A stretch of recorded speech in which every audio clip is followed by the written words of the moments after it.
सुनना। एक बेटा ए और बी बिजनेस चला रहे, ध्यान दो।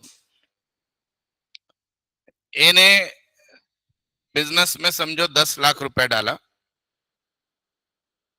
बी ने भी 10 लाख डाला, दे आर इक्वल पार्टनर। अब उनको सी को पार्टनर लेना है, वो भी इक्वल होने वाला है, बराबर है। तो लॉजिकली सी को कितना रुपया मांगना चाहिए? 10 लाख, वेरी गुड। पर ए और बी ने क्या किया, सी को बोला भाई तू 12 लाख लाने का। तो कितना लाने का? 12। सी बोला ये क्या है यार, तुम तो 10-10 डाल के इक्वल पार्टनर बन गए, मेरे से क्यों 12 मांग रहे हो? मेरे से क्यों 12 मांग रहे हो? सी का प्रॉफिट है कि लॉस है? यहाँ पे लॉस है भाई, सीधा सीधा 2 लाख की लूट दिख रही है क्या? तो बोलो अभी ये क्यों मांग रहे होंगे ए एंड बी? सी को जो है ना, जो कुछ मिलेगा वो फ्री में रेडीमेड मिलने वाला है ना? तो सी को जो ये रेडीमेड मिलने वाला है, वो रुपए के लिए ए एंड बी ने आज तक मेहनत की है। उन्होंने जब से बिजनेस चालू किया उसका नाम किया है। सी को बैठी बिठाई गद्दी मिलने वाली है, तो सी को बोलेंगे भाई इसका पैसा लगेगा, फ्री में नहीं है। तो सी बोलेगा कितना एक्स्ट्रा लग रहा है? तो 2 lakh, that is called goodwill. उसको क्या बोला जाता है बेटा? गुडविल। जैसे हम लोग क्या बोलते हैं कि बिजनेस की नेटवर्थ कैसे निकालते हैं, समझो। आज मैंने सोचा सब छोड़ छाड़ के हिमाचल पे चले जाऊं, तंग आ गया मैं तुमसे, और फिर मेरे पास दीपेश सर आए, चलो कोई बात नहीं मैं तुम्हारा पूरा बिजनेस ले लेता। मेरा देख भाई, मेरे पूरे एसेट 25 करोड़ के हैं, मेरे सर पे कर्जा है 3 करोड़ रुपया, तो मेरे बिजनेस की नेटवर्थ क्या हो गई बेटा? 22। मतलब तुझे चाहिए तो 30 करोड़ दे भाई। दीपेश सर बोल रहा तुम तो अकाउंट सिखाते हो sir, asset minus liability is equal to net worth, पर ये 30 करोड़ कहां से मांग रहे हो बोलो? मैं बोलूंगा तुझे सब बैठा बिठाया मिल रहा है भाई, उतने आज तक जो मैंने मेहनत की उसका एक्स्ट्रा रुपया चाहिए, तो ये 8 करोड़ रुपया क्या हो गया बेटा? Goodwill. Have you understand this? तो जब भी बेटा बिजनेस में एडमिशन, रिटायरमेंट या डेथ होती है, तो गुडविल कैलकुलेट किया जाता है। गुडविल कैसे कैलकुलेट करना है अभी वो सीखना बाकी है, पर गुडविल रीजनेबल है कि नहीं मुझे बताओ आप, हाँ या ना? सर एक तो चीज समझ गई, ए एंड बी था, सी आ रहा है, उसको ए एंड बी बोल रहे कि भाई हमको एक्स्ट्रा पैसा चाहिए, ये बराबर लग रहा है। अभी मैं ये एडमिशन के केस में गुडविल हो गया बेटा, हाँ या ना? अब उल्टा केस, ए बी सी तीनों बिजनेस कर रहे थे, अचानक बी को लगा भाई अपने को अब बिजनेस नहीं करने का, अपने को रिटायर होने का है, अपनी अब उम्र हो गई, अपन छोड़ के जाते हैं, तुम ए और सी कंटिन्यू करो। तो इस केस में बी भी एक्स्ट्रा पैसा मांग सकता है, जितना उसका निकल रहा है कैपिटल उससे ज्यादा मांग सकता है, हाँ या ना? या बी की डेथ हो गई, तो बी का जो लीगल हेयर है, मिसेस बी या कोई भी रहेगा बी जूनियर, तो वो भी ए एंड सी को क्या कर सकता है, पैसा ज्यादा मांग सकता है। क्यों मांगेगा? आप लॉजिकल आंसर दो। गुडविल। वो बोलेगा मेरे बापू ने तुम्हारे बिजनेस में इतने साल जो दिए हैं उसके मुझे पैसे दो अलग से, क्योंकि उसने भी इस बिजनेस का नाम बनाने में मदद की है। तो नाम बनाने को जो पैसा मिलता है उसको क्या बोलते हैं? Goodwill. Have you understand this? Goodwill समझा है नहीं? ओके। अब 11th 12th के बुक में गुडविल के इफेक्ट अलग होते हैं, सीए फाउंडेशन में अलग होते हैं, तो 12th में जब सीखोगे प्लीज दिमाग मत लगाना, ये सीए फाउंडेशन में अलग है। तो बेटा अभी मुझे बताओ कि गुडविल जो है उसको अकाउंटिंग स्टैंडर्ड रेकमेंड क्या करता है क्या नहीं, वो उतना ज्यादा इंपॉर्टेंट नहीं, थेरी पढ़ लेना। लेकिन गुडविल निकालते कब है? तो देखो पहला क्या है, when the profit sharing ratio among the partner is change, कुछ कारणवश पीएसआर बदलना पड़ा तो गुडविल निकालना पड़ता है। नया पार्टनर आएगा तो पक्के से निकालेंगे, हाँ या ना? पुराना छोड़ के गया या डेथ हो गई तो निकालेंगे, और बिजनेस बेचना है तो भी गुडविल निकालेंगे, राइट? यहाँ पे एक एग्जाम्पल दिया कि बिजनेस की वैल्यू 140, 150 उसको चाहिए, तो 10,000 क्या हो गया बेटा? गुडविल। तो the major factor which affect the value of goodwill are as follows. Goodwill किस पे डिपेंड होता है? Quality of goods sold, personal reputation of the owner, location of the business, possession of near monopoly right, possession of trademark and patent, presence of managerial skill and cost of research and development, and position of special contract for availability of material. देखिए बेटा, goodwill जो है, समझो आपका product ही आपकी speciality है, तो आपको कोई भी गुडविल देगा, दुनिया में किसी के पास भी नहीं है। आपकी एक ओनर की पर्सनल रेपुटेशन है कस्टमर में। जैसे आपको अभी आज स्वीट लेना है, सामने एक नॉर्मल स्वीट मार्ट है, चितई, आप कहाँ पे जाओगे? तो चितई की क्या हो गई है मार्केट में? रेपुटेशन। कॉमर्स का क्लास लगाना है, मैं बोलूंगा कॉमर्स बोले तो एम्बिशियस, तो what is it? Reputation. Then बेटा नेक्स्ट क्या है? लोकेशन ऑफ द बिजनेस भी बहुत इंपॉर्टेंट होता है। लोकेशन इंपॉर्टेंट होती है कि नहीं, मुझे बताओ। आपकी ज्वेलरी की शॉप धनकवड़ी के बालाजी नगर के एकदम अंदर है और लक्ष्मी रोड पे है। लक्ष्मी रोड पे गुडविल मिलेगा या बालाई नगर में मिलेगा? लक्ष्मी रोड। बोलो बालाई नगर खराब है, ऐसे नहीं बोलना है मुझे। व्हाट आई वांट टू से, लोकेशन को भी कस्टमर मिलता है कि नहीं? तो लोकेशन का भी क्या होता है बेटा? गुडविल होता है। Then possession of monopoly right. कभी कभी क्या होता है बेटा, आपके पास किसी चीज का क्या होता है? राइट होता है, मोनोपोली। एक चीज का फॉर्मूला है आपका। जैसे भाई अभी आप समझो, से फॉर एग्जांपल कुछ प्रोडक्ट ऐसे है कि वो आपके सिवाय दुनिया में कहीं पे भी नहीं मिलते। वड़ा पाव कहीं पे भी खा लो, लेकिन वो कैंप गार्डन वड़ा पाव का टेस्ट कहीं पे भी नहीं आता। पानी मत लाओ मुंह पे। तो न मैं देने वाला हूं, ना कुछ ये करना। तो दिस इज व्हाट बेटा, मोनोपोली। बिजनेस में कभी कभी उस फील्ड में कोई नहीं है, या पूरे पूना में। अरे तुमने कभी पूना में बर्गर कहाँ खाया है बोलो? फिर तुमने सबसे अच्छा बर्गर मिस कर दिया। कैम का फेमस है, मुझे पता है। दो दो तीन तीन घंटा, उसका नाम क्या था मालूम है क्या? पहले बर्गर किंग था। फिर जब बर्गर किंग बैंड इंडिया में आया तो उन्होंने उस पर केस किया ट्रेडमार्क का। तो उसने सिर्फ बर्गर, कैम बर्गर या जो भी है वो रख दिया नाम।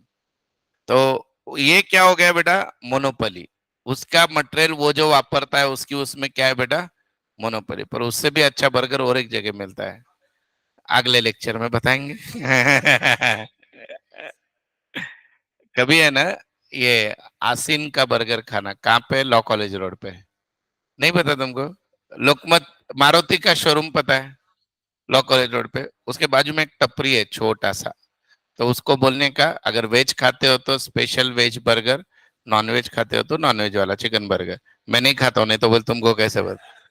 तो बहुत जबरदस्त तीखा एकदम मस्त रहता है। अभी वहां का खाओगे ना, बाद में कहीं का नहीं खाओगे, इतना टेस्टी है।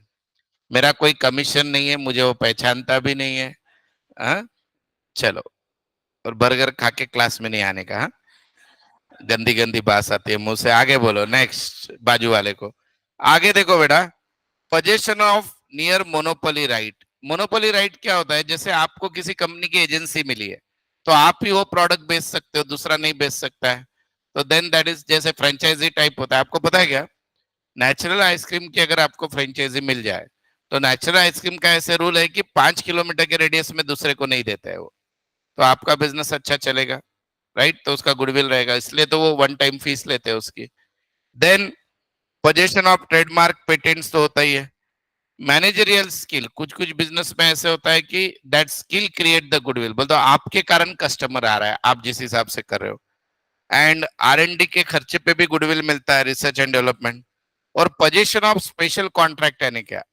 समझो बेटा, मेरा एक कैंटीन है, वो क्या कि इन्फोसिस कंपनी के अंदर है। और इन्फोसिस कंपनी ने बोला है कि किसी को भी पानी भी पीना है तो मेरे पास से लेने का। So this is special contract. तो मेरा कस्टमर कहीं पे भी नहीं जाएगा, तो मेरे बिजनेस का गुडविल क्या रहेगा? ज्यादा रहेगा। Understood? So this is called special contract. ठीक है। अब अकाउंटिंग स्टैंडर्ड गुडविल के बारे में क्या बोलता है? An intangible asset must have a characteristics of an asset. It means that it must have some value and must be clearly identifiable so that it can be sold without disposing other asset or future benefit flowing from the other asset. An intangible asset should be recognized only if future probable economic benefit, that is increase the revenue from sales, will flow the business enterprise and not to the others. It means that management can make reasonable estimate of future benefit. बोलते goodwill की आप value निकाल सकते हो। ठीक है। अब वो लंबा चौड़ा उसका अपने को यूज नहीं। अभी मेथड्स ऑफ गुडविल देखो। पहली मेथड का नाम क्या है? Average profit method. दूसरी सुपर प्रॉफिट। तीसरा कैपिटलाइजेशन। अब हम देखेंगे पहले एवरेज प्रॉफिट मेथड। अभी बेटा मुझे बताओ, किसी का आप गुडविल निकाल रहे हो तो गुडविल आप किस बेसिस पे दोगे उसको? लॉजिकली कैसे दोगे? अभी मैं बोल रहा हूँ भाई चित्रे का बहुत रेपुटेशन है, नेचुरल का बहुत रेपुटेशन, ये सब बराबर है, तो दोगे कैसा? बोलो रे। अब मैंने बोला गुडविल चाहिए मुझे, तो गुडविल निकालोगे कैसा? क्या लकी नंबर निकालोगे, डेट ऑफ बर्थ से निकालोगे, क्या करोगे? बिजनेस का जितना ज्यादा प्रॉफिट होता है उतना ज्यादा गुडविल होता है, और प्रॉफिट इनडायरेक्टली कनेक्टेड टू क्या होता है? सेल्स। तो जनरली जिस बिजनेस का ज्यादा सेल उसका ऑटोमेटिकली ज्यादा गुडविल, क्योंकि उसका प्रॉफिट भी अच्छा रहेगा। अब मुझे बताओ बेटा, नए बिजनेस का गुडविल ज्यादा होता है या पुराने बिजनेस? जितना पुराना उतना कस्टमर जाता है ना।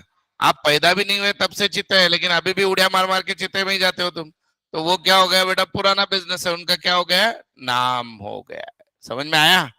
तो नाम की जो पैसों में आई हुई वैल्यू है, that is called as goodwill is the value of reputation of business in terms of money. Business की मार्केट में जो वैल्यू है पैसों में, that is called as what? Goodwill. Goodwill दिखता है क्या? दिखता नहीं है, पर गुडविल होता है क्या? यस, तो it is called intangible asset. और गुडविल तभी बैलेंस शीट में आता है बेटा जब आपने बाय किया है। आप गुडविल क्रिएट नहीं कर सकते हो बेटा। सुन रहे हो मैं क्या बोल रहा हूँ? मैंने समझो इसका बिजनेस परचेस किया 10 लाख का 12 लाख में देके, तो then I can put goodwill in the balance sheet 2 lakh. I cannot create by my own. मुझे बेचना खरीदी करना है तब मैं गुडविल ये कर सकता हूँ, but goodwill should not be created, अभी अलाउड नहीं है। आपके 12th की किताब में आता है गुडविल, पर it is not created. Okay, वो पुराना किसी से लिया हुआ कैरी फॉरवर्ड हो सकता है, पर आप ऐसे नहीं कर चलो इस साल का गुडविल 10 लाख, नेक्स्ट ईयर का 15, ऐसे नहीं कर सकते हो, ठीक है? तो बेटा पहली मेथड है एवरेज प्रॉफिट मेथड। इसमें क्या करेंगे? 3-4 साल का एवरेज ले लेंगे प्रॉफिट का, और उसको फिर देखो, अभी ऐसा होता है प्रॉब्लम, बोर्ड पे ध्यान दो। आपको देंगे समझो, आज हम बिजनेस ले रहे हैं 2024 में, तो ये क्या करेंगे बेटा? 2020 का प्रॉफिट दे दिया 1 लाख, 2021 का दे दिया 1.5 लाख, 2022 का दे दिया समझो 2 लाख, 2023 का समझो फिर से 1 लाख, ऐसे दे दिया। और बोला goodwill is calculated on the basis of average profit of last 4 years, and goodwill is valued eight 2 years purchase of average profit. क्या वर्डिंग है? 2 years purchase of average profit. अब ये क्या मुसीबत है, समझेंगे। पहले एवरेज प्रॉफिट निकाल लिया समझो, इनका कैसे निकालेंगे? 1 + 1.5 + 2 + 1 डिवाइडेड बाय 4, कितना आया? 137,500 आ गया, राइट? अब इन्होंने क्या बोला बेटा? Goodwill is valued eight 2 years purchase of average profit. बोलो जितना आपका एवरेज प्रॉफिट है उसका डबल करो, 2 years यानी डबल करो, परचेस ऑफ यानी उसका डबल करो, तो therefore goodwill is equal to कितना आएगा बोलो? उन्होंने क्वेश्चन में, मैं एक एग्जांपल दे रहा हूं भाई, वो ऐसा बोल रहे goodwill is valued eight 2 years purchase of average profit. इसका मराठी हिंदी में मीनिंग क्या हुआ? एवरेज प्रॉफिट का डबल लो। तो how much is average profit double? This will come 275। So this is what your goodwill. Sir ये 2 कहां से आया? ये डिसाइड करते हैं म्यूचुअली कितना लेना है, ये हमको निकालना नहीं है, ये नंबर प्रॉब्लम में देते हैं।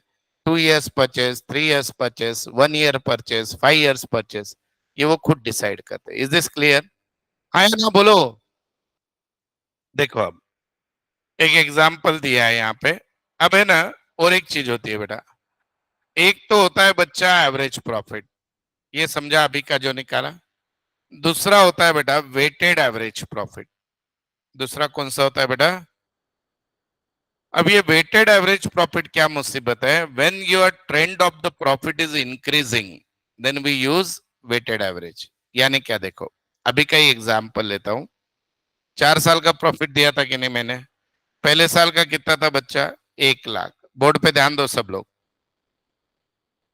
दूसरे साल का, तीसरे साल का, चौथे साल का, तो यहाँ पे वेटेड एवरेज यूज नहीं होगा। क्यों? चौथे साल में नीचे आ गया वो। पर समझो बेटा यहाँ पे चौथे साल में होता 2,40,000, तो आप वेटेड एवरेज ले सकते हो, समझे? अब वेट्स कैसे होते हैं, साल के नंबर के हिसाब से होते हैं। समझो 3 साल है तो 1 2 3, 5 साल है तो 1 2 3 4 5, 4 है तो 1 2 3 4। ऐसे प्रॉब्लम में भी देते हैं, नहीं देते तो असेंडिंग ऑर्डर में होते हैं। फिर क्या करते हैं बेटा, कैलसी पे करो, 1 लाख इंटू 1 कितना था। वाह, वेरी फास्ट, हाँ बहुत ही फास्ट है math. 1.5 lakh into 2 3 lakh, 2 lakh into 3 6 lakh, 2 40 into 4 9 60। समझ में आ गया। अब इनकी टोटल करो, 1960 आ गया बेटा। अब ये वेट्स की टोटल करो, 10 है। 10 है कि नहीं, देखो ना। अरे 1 2 3 4 10 होता है, हाँ। चलो, अब देखो वेटेड एवरेज प्रॉफिट क्या होता है। 19,60,000 डिवाइडेड बाय 4 नहीं करने का, 10 करने का। कितना करने का, 10। तो वेटेड एवरेज प्रॉफिट कितना आएगा, 196। समझे। 10 कहां से आया, वेट्स। समझो बेटा, ये इतना ही होता प्रॉब्लम में। तो क्या करता बोलो, 1 2 3 यानी कितना लेता बेटा, 6। और इनकी टोटल कितनी लेता बेटा, 10। 10 लाख डिवाइडेड बाय 6 करता।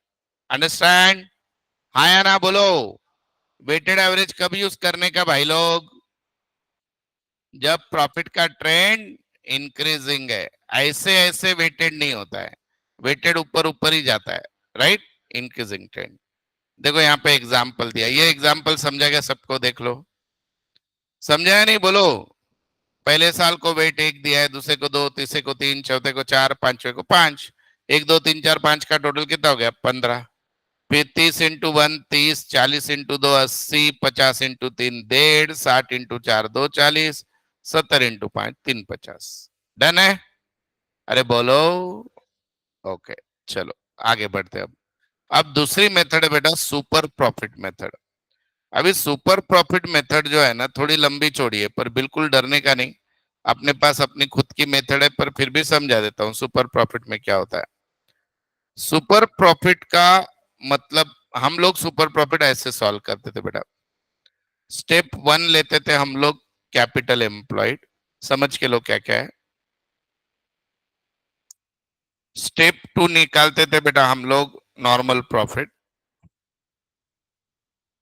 स्टेप 3 निकालते थे बेटा हम, एवरेज प्रॉफिट। एवरेज प्रॉफिट को एफएमपी भी बोलते हैं। क्या बोलते हैं बेटा, एफएमपी। क्या होता है बता दूंगा थोड़ी देर में। चौथा निकालते थे सुपर प्रॉफिट। और फिर गुडविल कैसे निकालते थे। अभी जैसे मैंने average profit into number of year of purchase किया, तो यहाँ पे गुडविल कैसे रहेगा, super profit into number of year of purchase. अब ये क्या मुसीबत है जरा बताता हूं। समझो बेटा, हमारा एक पार्टनरशिप बिजनेस है जिसमें ए और बी ने मिलके 10 लाख रुपए डाले हैं। टोटल कैपिटल कितना है, 10। तो इसको बोलते हैं कैपिटल एम्प्लॉयड। क्लियर है। फिलहाल मार्केट में इस टाइप के बिजनेस का एनुअल रिटर्न 10% चल रहा है। कितना चल रहा है, बोलो कितना प्रॉफिट आना एक्सपेक्टेड है, 1 लाख। एक्सपेक्टेड यानी नॉर्मल, एक्सपेक्टेड यानी क्या, नॉर्मल। अब इनका एवरेज प्रॉफिट आपने सब कुछ करके निकाल लिया, जैसे अभी निकाला ना 2 मिनट पहले, वैसे आ गया बेटा समझो 1,30,000। कितना आ गया, 1,30,000। तो super profit is the difference between average profit and normal profit. ये दोनों में का डिफरेंस है सुपर प्रॉफिट। बोलो 30,000, राइट। अब प्रॉब्लम में बोला goodwill is value 2 years purchase of super profit. तो 30,000 इंटू क्या करोगे, 2, कितना आएगा, 60। समझे। अगर आपका नॉर्मल प्रॉफिट एवरेज प्रॉफिट से ज्यादा है, सॉरी, हाँ, तो देर इज नो गुडविल। हाँ या ना बोलो। अरे बेटा समझो, ये एवरेज प्रॉफिट 31 के जगह 90,000 होता। कितना होता, 90। तो क्या करते बोलो, -10 आता कि नहीं। तो there is no goodwill, bad बिल वगैरह नहीं लिखने का। अरे समझे क्या बेटा। बेटा सुपर प्रॉफिट कैसे निकलता है, average profit minus normal profit. अगर एवरेज प्रॉफिट नॉर्मल प्रॉफिट से कम है तो इसको कौन गुडविल देगा, मार्केट का रेट से भी तुम्हारा प्रॉफिट कम है, तुमको गुडविल नहीं देंगे हम। समझे। तो आपको गुडविल देने का रीजन ही है कि आपका प्रॉफिट दुनिया से ज्यादा है। तो दुनिया से ज्यादा प्रॉफिट को क्या बोलते हैं, सुपर प्रॉफिट। दुनिया से ज्यादा प्रॉफिट को क्या बोलते हैं, सुपर। क्योंकि दुनिया क्या एक्सपेक्ट कर रही है, 10% रिटर्न। तो 10 लाख का 10% कितना है, 1 लाख। पर आपने कितना प्रॉफिट लाके बताया, 31। तो आप दुनिया से आगे या पीछे, कितने से आगे है, तो आपका सुपर प्रॉफिट कितना हो गया 30, तो आपको गुडविल उस हिसाब से मिलेगा। Have you understand? समझे या नहीं? देखो यहाँ पे, अभी यहाँ पे एग्जाम्पल है, सब लोग देखो, ओरली बता सकते हो आप मुझे। देखो, टोटल प्रॉफिट 4 साल का दिया है 370, एवरेज प्रॉफिट कितना आ गया 92,500।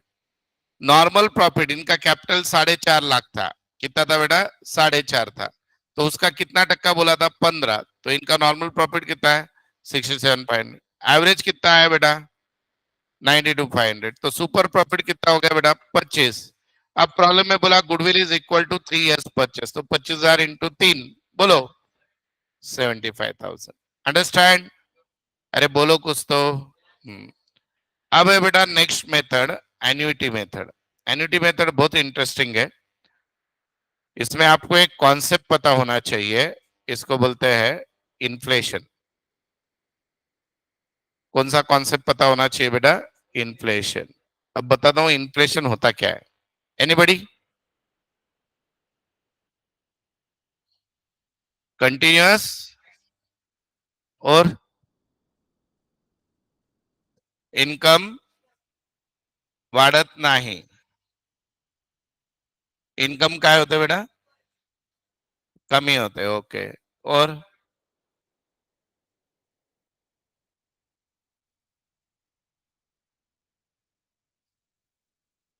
ओके, और कुछ? अच्छा, ये आपने इकोनॉमिक्स के हिसाब से बहुत बढ़िया बढ़िया आंसर दे दिए। अब अकाउंट के हिसाब से सुनो और नॉलेज के हिसाब से। मेरे पास आज 1 करोड़ रुपया है कैश, 1 करोड़ रुपया कैश है। मैंने इसको लेके जाके तिजोरी में रख दिया साल भर, किसी को नहीं देने का, अपने को छुपा के रख देना है। रख दिया, तो 1 साल बाद 1 करोड़ की वैल्यू 1 करोड़ ही रहेगी, 1 करोड़ से ज्यादा होगी, 1 करोड़ से कम होगी। बोलो, कम होगी। बोलते हो, इसको बोलते हैं इन्फ्लेशन। यानी क्या बेटा, कि आपके 1 साल बाद के रुपए की आज की value, that is called discounted value या प्रेजेंट वैल्यू। क्या बोलते बेटा इसको? Present value. और ये निकालते किस पे से? आपके इन्फ्लेशन के रेट से। किसके रेट से निकालते बेटा? इन्फ्लेशन, बोल दो महंगाई के रेट से निकालते हैं। इन्फ्लेशन नहीं समझा तो आपके डे टू डे लाइफ का एग्जांपल लेते हैं हम लोग। आज के 10 साल पहले जब आप छोटे रहोगे, 2010 2011-12 में कभी मंदिर गए होंगे, तो मंदिर से निकलते वक्त भिखारी बाहर बैठा है, पापा ने आपको 50 पैसे दिए, आपने भिखारी को दे दिए। या 25 पैसे आपने देखे कि नहीं? 25 पैसे, 50 नहीं देखे? आपकी जनरेशन को 50 पैसे नहीं थे? देखे थे ना? आपके टाइम पे एकदम छोटे रहोगे तब थे कि नहीं? जाने दो, आप कोशिश कर रहे हो आपकी उम्र कम बताने का, ठीक है चलो अभी दे दें। तो उस समय आप भिखारी को 50 पैसे बाहर निकलते हुए दे देते थे, तो भिखारी आशीर्वाद देता था। अभी देखे देखो क्या करेगा भिखारी? गाली देगा, ऊपर से खुद के ऐड करके भाई तू ही जी ले, तेरी जिंदगी मेरे से खराब दिख रही। बराबर है? तो क्या है, भिखारी माजलेत का। मग इन्फ्लेशन, पैसों की वैल्यू कम हो गई। समझ में आया? आप 10th में रहेंगे तो पॉकेट मनी 10 रुपए देने के बाद दोनों फ्रेंड एक एक वड़ा पाव खा सकते थे तब। मतलब 10th नहीं रहे, पहली दूसरी में बाबा, सॉरी। हाँ, अब खा सकते हैं क्या? नहीं खा सकते, आधा खाना पड़ेगा, 15 रुपए में आता है। तो क्या हो गया, वड़ा पाव उतना ही है, भाजी उतनी है, उसमें पाव भी उतना ही है, फिर क्या बढ़ गया, पैसों का वैल्यू कम हो गया। समझ में आया? तो गुडविल ये फ्यूचर बिजनेस के लिए होता है, तो उसकी आज की कीमत डिस्काउंट करते हैं, डिस्काउंट करते हैं यानी कम करते हैं। So that is called as annuity method. देखो यहाँ पे ध्यान दो, ये बोर्ड पे ध्यान दो बेटा सब लोग, आपको समझने के लिए। मेरा 3,000 रुपए 1 साल बाद का प्रॉफिट, उसकी आज की वैल्यू है बेटा 2,608 रुपए। आज की वैल्यू क्या है? 2,608। अभी आपको एग्जाम्पल देता हूं, समझो बेटा, मैंने बोला क्लास की फीस 10,000 है। कितने बोला? 10। आज मैं सिखा रहा हूं, तुम बोल रहे हो सर मैं फीस 1 साल बाद दूंगा। तो 1 साल बाद के 10,000 आज 10,000 रहेंगे क्या? कम रहेंगे ज्यादा रहेंगे? कम ज्यादा, ज्यादा कम, ज्यादा ज्यादा, कम कम। अरे सिंपल हिसाब डालो ना मेरे भाई। सुनो सुनो, आज 20 रुपए में गार्डन वड़ा पाव है। तो अगर अगर वो 10,000 रुपए आज मिल जाते हैं अपने को, तो अपन 500 वड़ा पाव ले सकते हैं कि नहीं? और वही साल भर बाद मिलेंगे तो 400 ले पाएंगे। तो पैसों की वैल्यू क्या हो गई? कम। तो 1 साल बाद के 3,000 रुपए की आज की वैल्यू 2,608 रुपए। कितनी है? 2,608। ये जस्ट एग्जाम्पल है। 2 साल बाद के 3,000 की वैल्यू आज की 2,268 है। 3 साल बाद अगर कोई 3,000 देना है तो भाई तुम मत दे। 3 साल बाद वो 3,000 नहीं रहेंगे, कितने हो जाएंगे? 1972। क्योंकि तू 3 साल बाद जब देगा तो मैं वो 3,000 रुपए में कुछ लेने जाऊंगा तो मुझे आज जो चीज 1,972 रुपए में मिल रही है उतनी मिलेगी। नहीं समझ में आ रहा है? इसको बोलते हैं डिस्काउंटिंग फैक्टर। क्या बोलते हैं बेटा? Discounting factor. एनपीवी वैल्यू क्या बोलते हैं इसको? NPV, net present value. बोल दो बेटा, कोई व्यक्ति अगर आपको 4 साल बाद 3,000 रुपए देने वाला है तो उतनी चीजें आज 1,491 रुपए में मिल रही है। वो अगर 5 साल बाद 3,000 रुपए दे रहा है तो उतनी चीजें आज 1,400, ओ सॉरी वट एवर, 1,715 के बाद 14। समझ में आ रहा है आपको? बोल तो इसका मतलब क्या हुआ बेटा? आपके 5 साल में जो 15,000 रुपए आपको आने वाले हैं, एक एक साल दूर दूर जाके उनकी आज की कीमत सिर्फ इतनी है। कितनी है? 10,056 रुपए 60 पैसे। बोल दो कोई मुझे बोलता है कि भाई मैं तेरे 1 लाख देने लगता हूँ 2 साल बाद दूंगा, तो मैं उसको अगर 2 साल बाद 1 लाख ही ले रहा हूं तो मैंने इन्फ्लेशन के हिसाब से लॉस खा लिया। समझे या नहीं? आप अगर तिजोरी में पैसा रख रहे हो आपके, तो आप आपका पैसा बढ़ा रहे हो या कम कर रहे हो? बोलो सब लोग। तो लाके दो मुझे। समझ में आया क्या?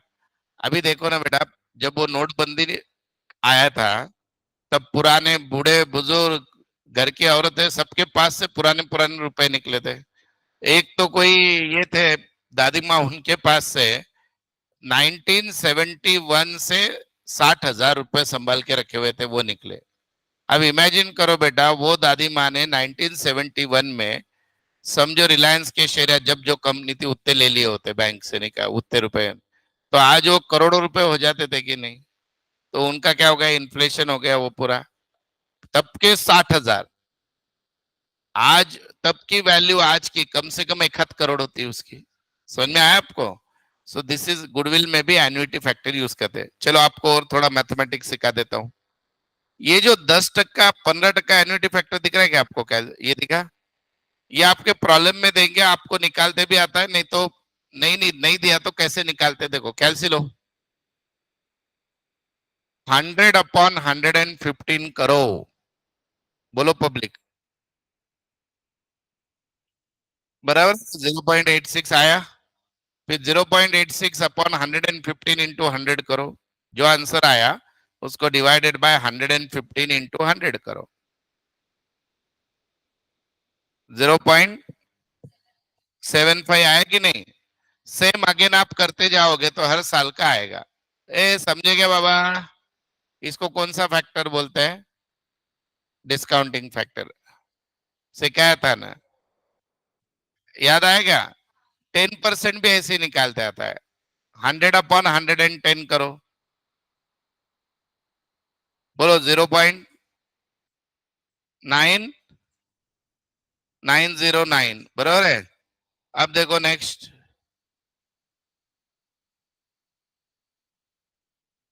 0.826, 0.751, 0.683, 0.621। देखो आता है।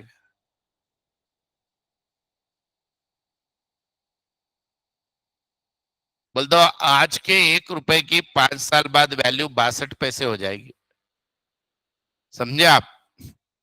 या 100 रुपए की वैल्यू 62 रुपए। समझे? अरे कोई समझाया नहीं?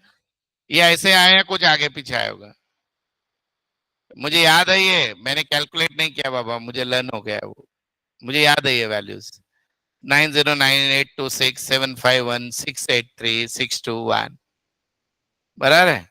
चलो, अब ये इसको बोलते हैं एन्युटी फैक्टर मेथड। चलो पब्लिक, अब एक और एक मेथड होती है कैपिटलाइजेशन मेथड। कैपिटलाइजेशन मेथड में क्या करते हैं सुनो।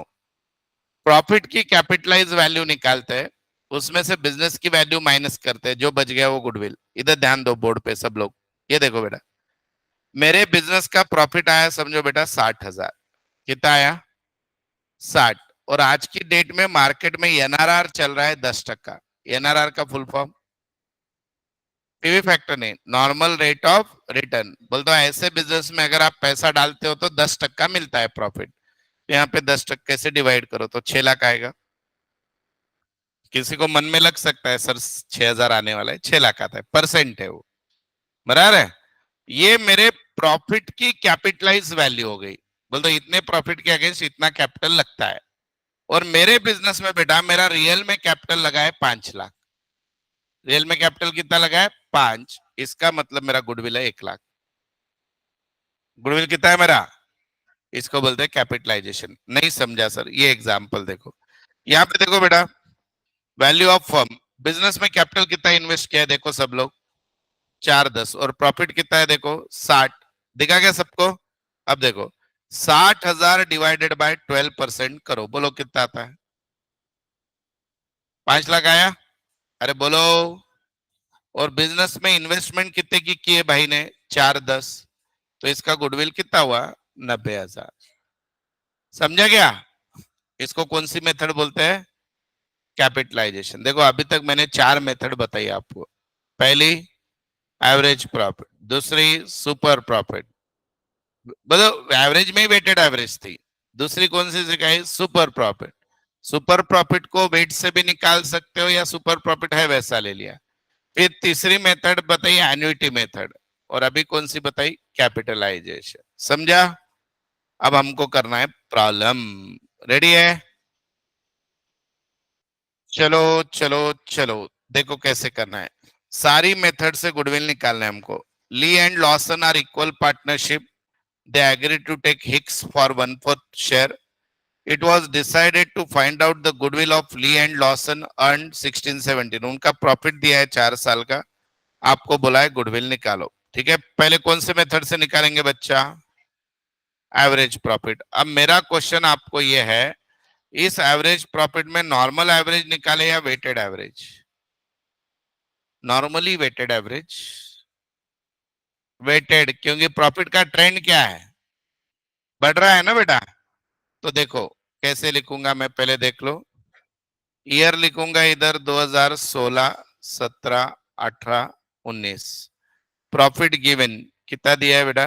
1,20, 1,25, 1,30, 1,50। वेट्स कितने लूंगा बेटा? 1, 2, 3, 4, ये तो कॉमन होते हैं। मल्टीप्लाई करो, 120, 250, 390 और 6 लाख। राइट? टोटल 10, 13 लाख आ गए। 1360। Right? Therefore, a weighted average profit is equal to 1360 upon 10. Is it 136? समझा? अब आगे देखो इसके बाद। नेक्स्ट, नेक्स्ट है on 31 December capital employed by, देखो लॉसन, अभी प्रॉफिट वैल्यू ऑफ गुडविल। अभी इन्होंने गुडविल का वैल्यू के लिए कुछ number of year of purchase दिए क्या कहीं पे? नहीं दिए। देना चाहिए था। अभी इतना तो लिख लो पहले।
हाँ बेटा।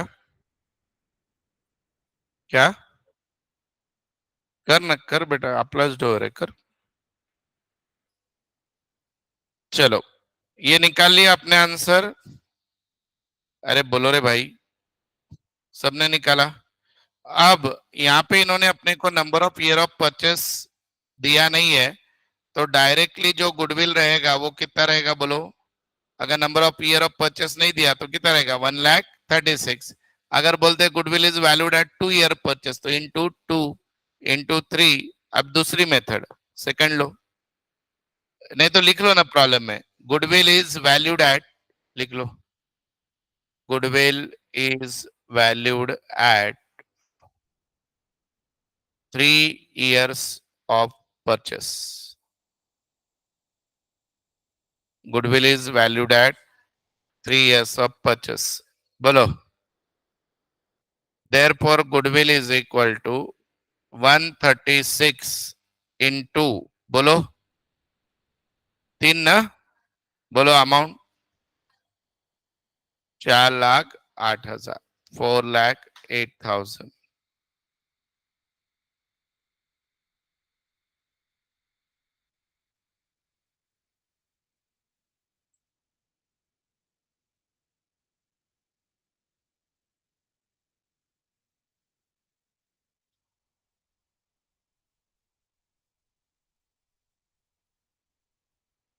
लिखा बेटा? अभी देखो सुपर प्रॉफिट मेथड से कैसे निकालेंगे, देखो ये हो गया सबका, ये लिखा कि नहीं लिखा बोलो। अब सुपर प्रॉफिट मेथड जो है उसके लिए पहले मुझे नॉर्मल प्रॉफिट निकालना पड़ेगा। नॉर्मल प्रॉफिट के लिए मुझे क्या चाहिए, कैपिटल। तो कैपिटल प्रॉब्लम में कितना दिया है देखो जरा, कितना है, 5 लाख, और एनआरआर 20% दिया है बेटा। तो बेटा मेरा नॉर्मल प्रॉफिट एक्सपेक्टेड है 5 लाख इंटू 20%, 1 लाख आना चाहिए। और मेरा एवरेज कितना आया है, अरे ऊपर निकाला है ना मेरे भाई, 1,36। Therefore super profit is equal to 136 minus 1 lakh. So how much is the super profit? 36. फिर goodwill is equal to 36,000 into 3, बोलो, 108। अब कृपया करके यहाँ पे साइंटिस्ट मत बनो, आंसर अलग अलग अलग अलग ही आएगा, हर मेजरमेंट अलग है, आंसर सेम नहीं आता है, मेथड कोई भी हो तो आंसर सब अलग आएंगे। 1,08,000,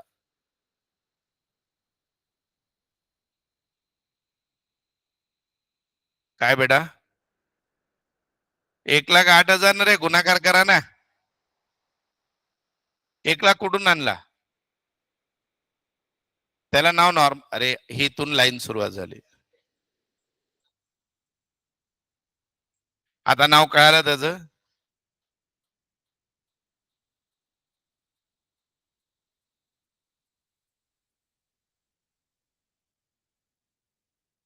1 लाखाचं नाव, देवा.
हो गया बेटा?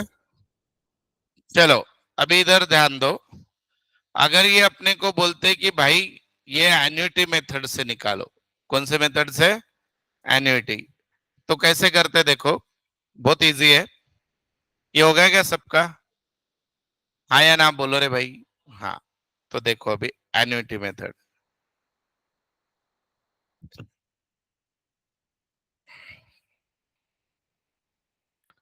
इजी करके बताऊं या डिफिकल्ट? सुपर प्रॉफिट की एन्युटी मेथड, ऐसा ये नाम है। तो सुपर प्रॉफिट कितना है बेटा? 36,000 आया। 36 आया कि नहीं? अब 3 साल बोला है, बराबर है कि नहीं? तो एन्युटी फैक्टर 3 साल का कैसा लेते हैं देखो, समझो इस प्रॉब्लम में एनआरआर 20% है कि नहीं? कैलसी पे लिखो 100/120। बोलो कितना है? 0.83। अच्छा, ठीक है। Again divided by 120 into 100, 0.6944। Again divided by 120 into 100, 555787। अरे 87 है कि नहीं? हाँ, टोटल करो इनका।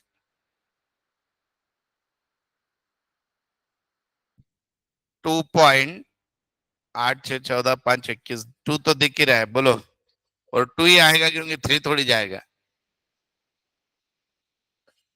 2.1064, बस इससे मल्टीप्लाई कर दो। बोलो। 7583। अच्छा, 830 बस हो गया। इसको बोलते हैं एन्युटी फैक्टर। क्या बोलते हैं बेटा? एन्युटी। सर ये नहीं समझा तो दूसरी आइडिया देखो। ऐसे 3 साल 36 36 36 लिखने का, समझे?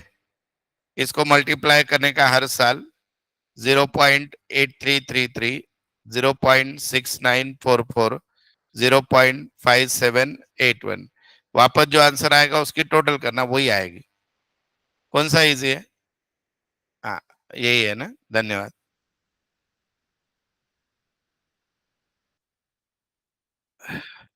हमने अज्यूम किया 20%, ना दिया नहीं था। सारी मेथड आपको समझे बोल के, सारी मेथड आपको समझे बोल के अज्यूम किया।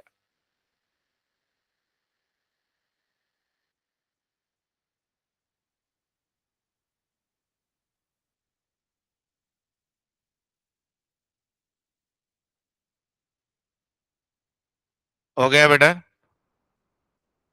बोलो रे। अभी लास्ट मेथड,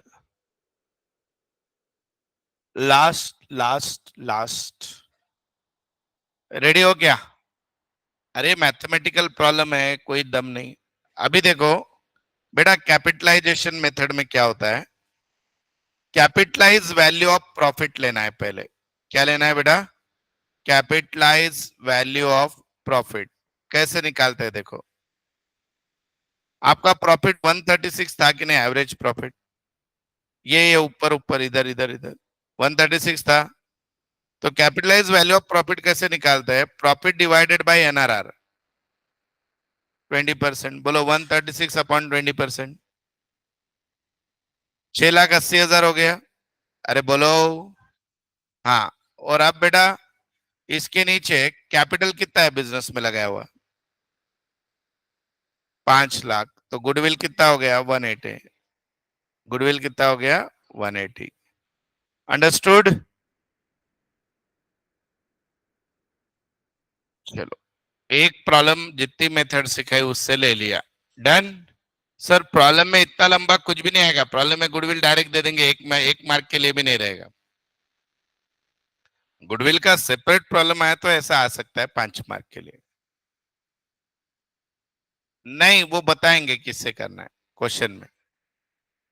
वो अभी, अब जैसे बेटा हम आज जो प्रॉब्लम करेंगे ना आजकल, वैसे प्रॉब्लम 5 मार्क के लिए। पर जो अपना मेन क्वेश्चन टॉपिक क्या है अपना? Admission, retirement, death.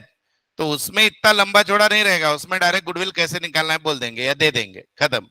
पर सिर्फ गुडविल निकालो ऐसा क्वेश्चन आया तो वो 5 मार्क। समझे? जैसे ये वाला क्वेश्चन था या कल जो लूंगा वो वाले। डन। ओए पब्लिक, हो गया क्या? बोलो रे बाबा।